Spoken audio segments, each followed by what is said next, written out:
تو میں نے عرض کیا کہ حضور اکرم صلی اللہ علیہ وسلم نے اپنے صحابہ کو اجتماعی مال سے فائدہ اٹھانے اور کام کو دنیا کے لیے استعمال کرنے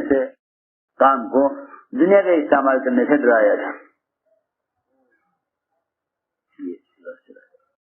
کام کو دنیا کے لیے استعمال کرنے سے بہت ڈرایا تھا، جس کی وجہ سے عمر رضی اللہ تعالیٰ عنہ اور صحابہ کرام سب سے زیادہ احتیاط کرتے تھے، اپنے آپ کو بچاتے تھے اجتماعی مال سے، اپنے آپ کو اجتماعی مال سے سب سے زیادہ احتیاط کرتے تھے، کیونکہ جتنا استقبال کا زمانہ آیا اتنے ہی صحابہ میں احتیاط زیادہ ہوئی. کیونکہ جب مال کی آمد میں اور فتوحات کے زمانے میں احتیاط نہیں ہوگی تو یوں کہیں کہ پھر دائی کی بات بے اثر ہو جائے گی. اس لیے کہ مجاہدے کا جو کمال ہے وہ اپنی ذات سے کما کر خرچ کرنے میں ہے. بات کا اثر مجاہدے کے کمال میں ہے.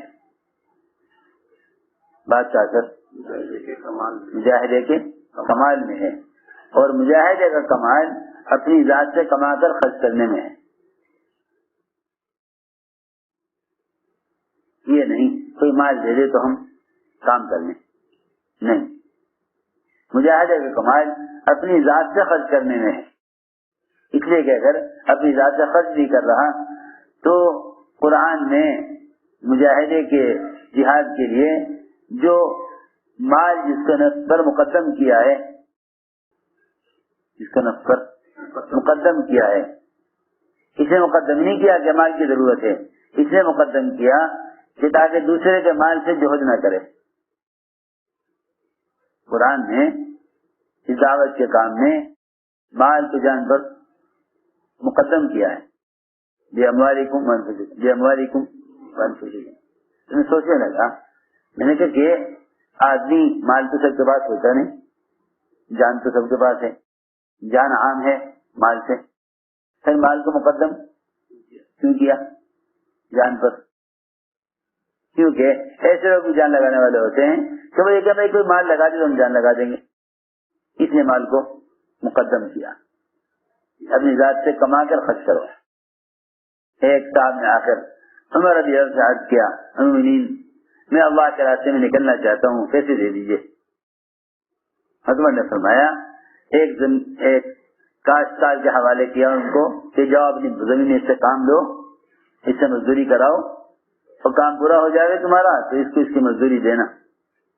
وہ لے گیا، اپنی زمین پر کام لیا، اسے اس کی مزدوری دی، تنخواہ دی. وہ پھر لے کے آیا عمر کے پاس کہ یہ آپ کا مزدور ہے، یہ اس کے پیسے ہیں. میں اس کو پیسے دے کر اب تمہیں اختیار ہے، جاؤ اللہ کے راستے میں خرچ کرو یا اپنے گھر والوں پر خرچ کرو.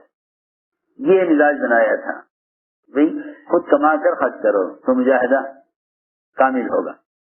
تو لکھا ہے علماء نے کہ دوسرے کے مال پر جو تذکیر اور وعظ و نصیحت دوسرے کے مال پر ہوگا بے اثر ہوگا.